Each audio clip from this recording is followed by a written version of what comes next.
आप सभी को नमस्कार। आज की तीर्थ यात्रा में आप सभी का स्वागत है।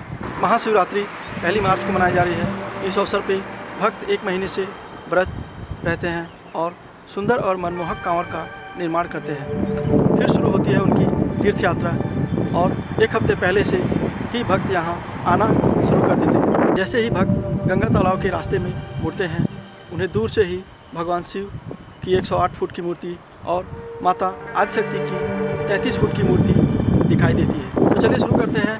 भगवान गणेश की एक मनमोहक कांवर के दर्शन से शुरू करेंगे।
जैसे ही महादेव और माता आदिशक्ति के दर्शन करने के बाद हम थोड़ा आगे आते हैं। एक सुंदर मंदिर है और उस मंदिर के सामने भगवान शिव और पंडित जुमुन गिरी गोसाई नेपाल जी की मूर्ति है। सपने तो हम सभी देखते हैं। कुछ सपने हम रात में ही भूल जाते हैं और कुछ सपने सुबह उठकर अपने सगे संबंधियों को बताते हैं। ऐसा ही एक सपना पंडित जुमुन गिरी गोसाई नेपाल जी ने देखा सन 1898 में गंगा तालाब में दिव्य शक्तियों का और उसकी खोज की।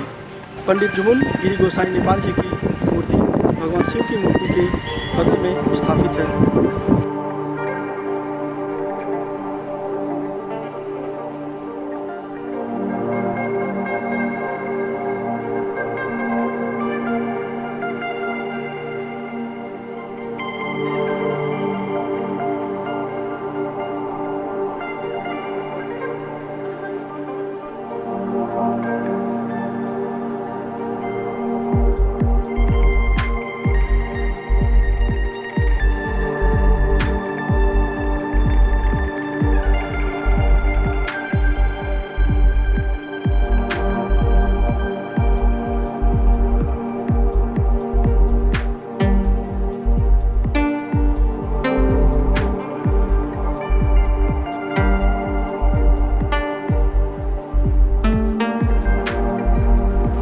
दोस्तों, कई भक्तों का मानना है कि पहले यहाँ परियां निवास करती थी और जैसे ही भक्त यहाँ दर्शन करने आने लगे तब से वो अंतर्ध्यान हो गई। इस तालाब को कई नामों से जाना जाता है, जैसे गंगा तालाब, परी तालाब और बड़ी तालाब और घाव बासें जैसे नामों से जाना जाता है।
भगवान शिव के 108 लिंगों के दर्शन होते हैं।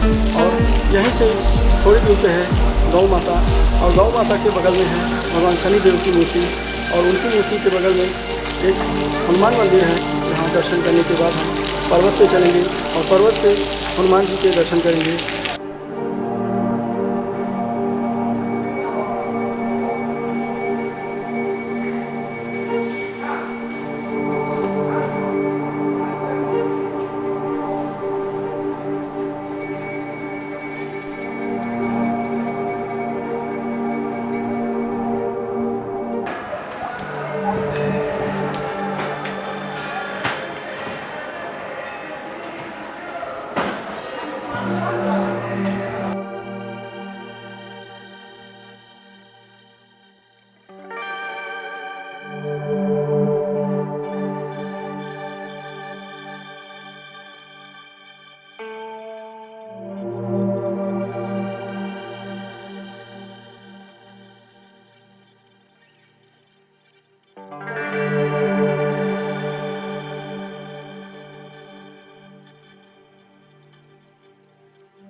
पर्वत पे हनुमान मंदिर है और बजरंगबली के दर्शन के लिए भक्त सीढ़ियाँ चढ़ के ऊपर जाते हैं। सीढ़ियों के बगल में हनुमान चालीसा का पाठ लिखा हुआ है, जिसे आप पढ़ते हुए बजरंगबली के दर्शन करने जा सकते हैं। दोस्तों, पर्वत से गंगा तालाब के अद्भुत दृश्य देखने को मिलते हैं, तो चलिए देखते हैं।